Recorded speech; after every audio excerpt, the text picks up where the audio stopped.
the teachers among us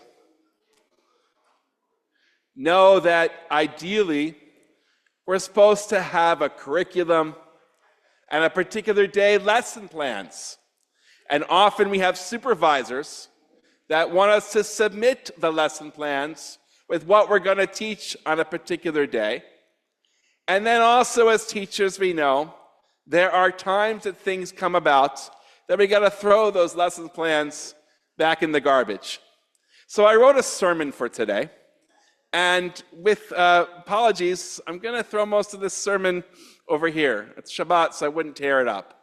So I'm going to speak literally off the cuff. And if it's not as organized, I apologize. But the reason why I have to do that is because we woke up this morning, some of us earlier than later, because if they had the Red Alert app on their phone for friends and family in Israel, it was already going off by 3 a.m. Because about, I don't know the exact timing, 1:30, 2 o'clock a.m. our time is when the attack on Tehran and Iran began.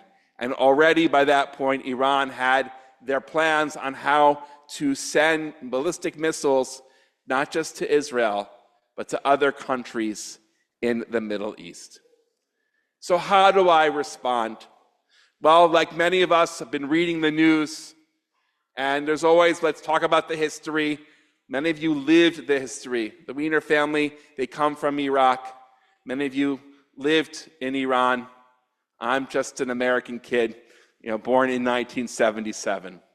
But the history is that since 1979, not the Iranian people, but the leaders of Iran and whoever they have recruited have basically terrorized the entire world with a focus on the United States and a focus, unfortunately, on Israel as well.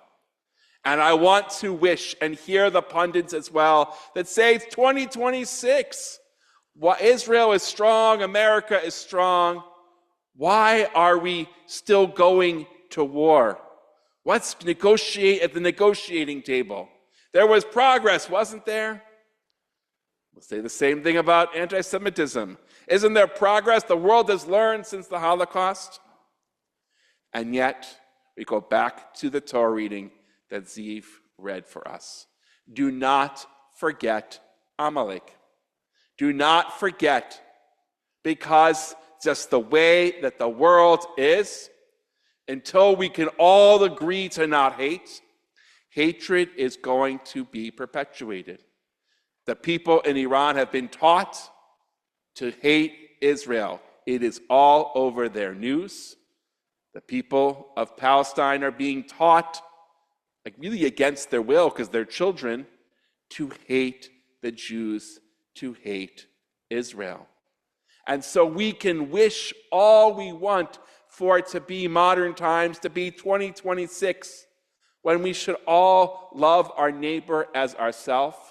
And that is certainly appropriate, certainly something that I work towards.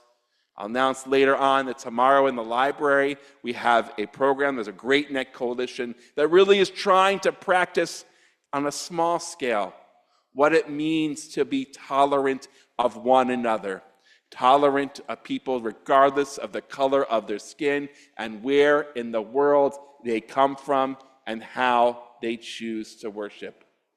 But until everyone in the world does that, we have to be able to defend ourselves.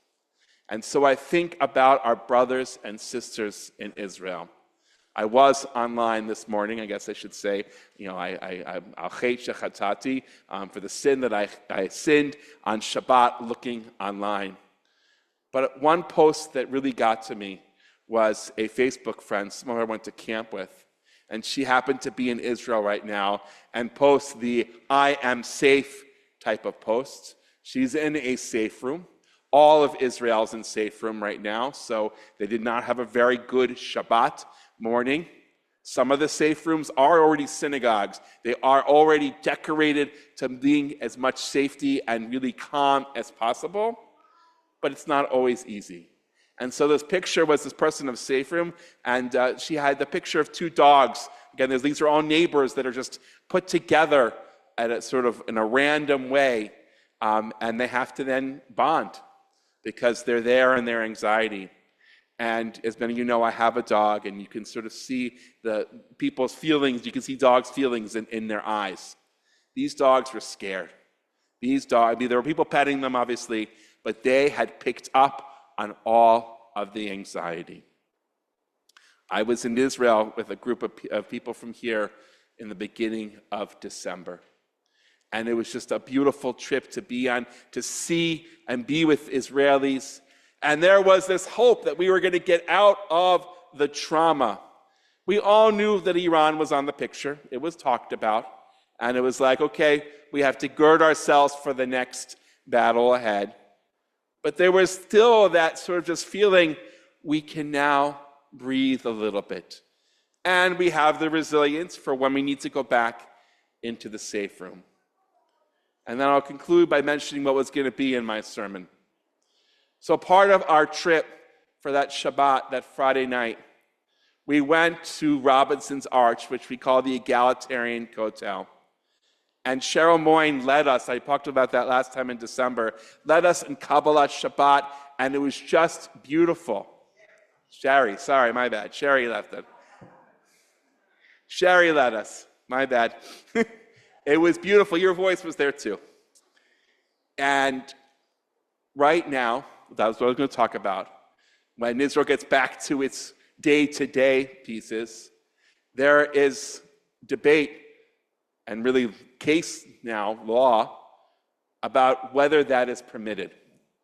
If the law as passed goes through, we would have been arrested perhaps and sentenced to up to 7 years in prison for just praying as we want to be as Jews. We are extremely Zionist. We love the people of Israel. We love the state of Israel. And we have to live in two realities right now.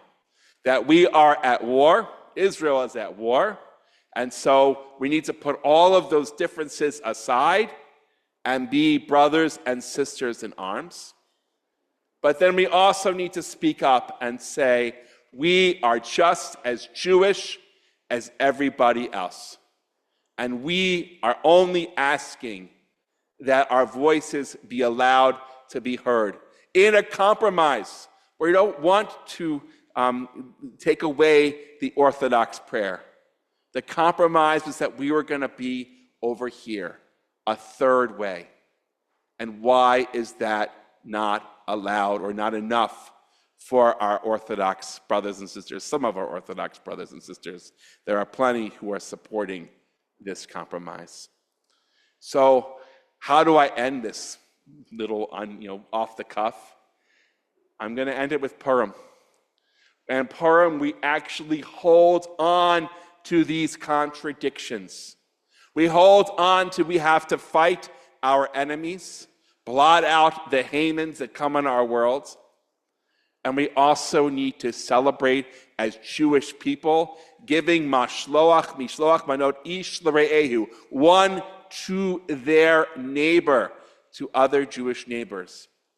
Because only then can we say and fulfill what is in the Megillah, and we say every Saturday night, La Yudim Aita Ora B'Simcha.